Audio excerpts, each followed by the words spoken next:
Wake me when you need me.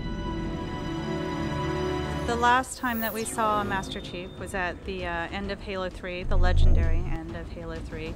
And at that point he was in cryosleep with Cortana, floating over a mysterious planet in essentially the wreckage of the Forward Unto Dawn.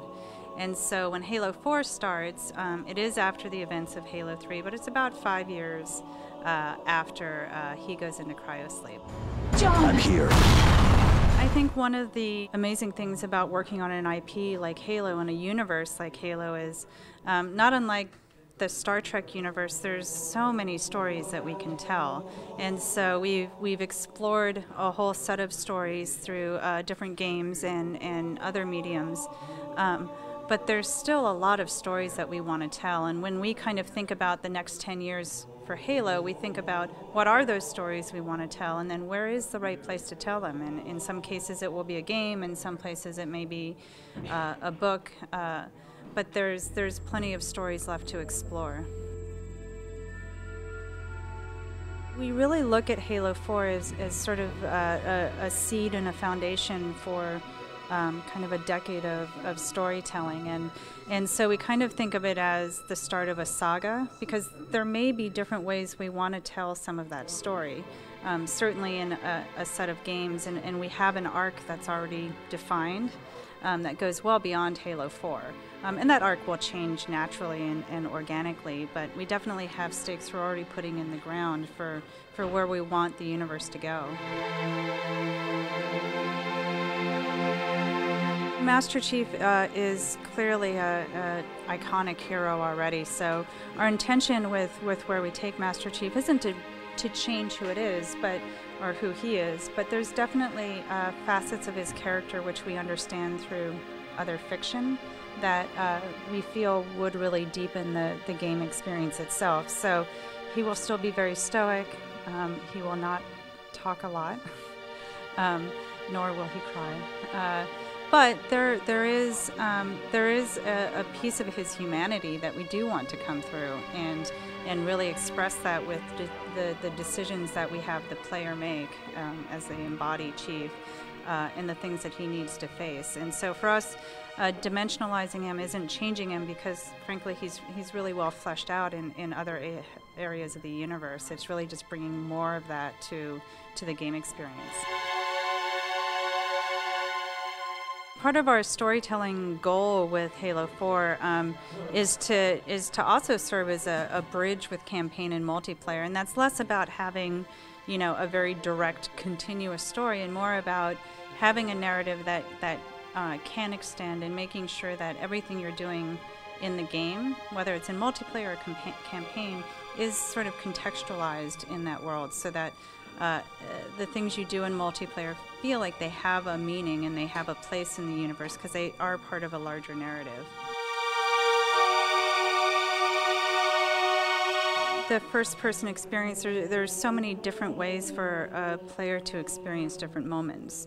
And even within the context of what's been done in Halo before, and that first-person perspective, there's a lot we can do with what the player sees and what the player hears, and sort of that sensory experience that we really want to amplify, and really, again, getting to a deeper sense of immersion into not just the story that's happening, but also the world that you're in. Halo is known for its multiplayer. Innovation in multiplayer is also a legacy of the franchise, so that's something we absolutely want to continue. And I think we look at innovation at all different levels of the multiplayer experience, within the, sort of some of the moment-to-moment gameplay, within, like, in between gameplay loops, and then really at a sort of higher conceptual level. So those are all areas we're sort of attacking, and we're definitely excited to be talking more about that soon. Part of 343 taking on Halo was bringing in talent from all over the industry and all over the world to work on it. And so every one of those people and craftsmen has their own unique perspective. And that's something we want to be able to bring to the Halo experience. So, Kenneth Scott, our art director, extraordinary artist, had a really specific vision, and he wanted a very filmic, cinematic look.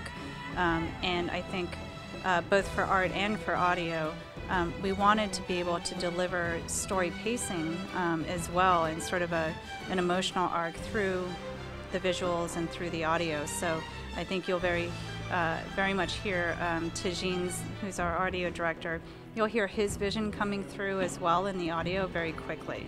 And so yeah, all those pieces really come together and still feel so distinctly Halo, but also have really a unique look and feel to them. All I need to know is, did we lose them? We released Anniversary last year.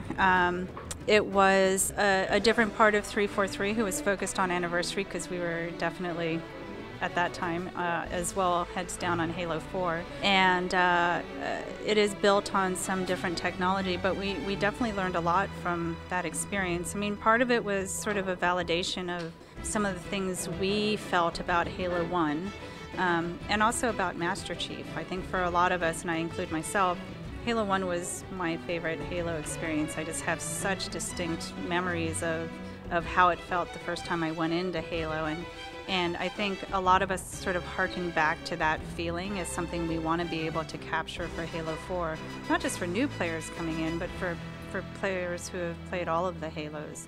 And so being able to re-release that and seeing people react to it again sort of validated that those were important things. We just were able to share a little bit today and show some of the game, which has been incredibly gratifying because people have been working so hard, and so to finally be able to show some of it feels great. That pace is going to accelerate so quickly. We are shipping this holiday 12, so things are fast and furious back at 343, but we'll definitely be releasing a lot more information really soon.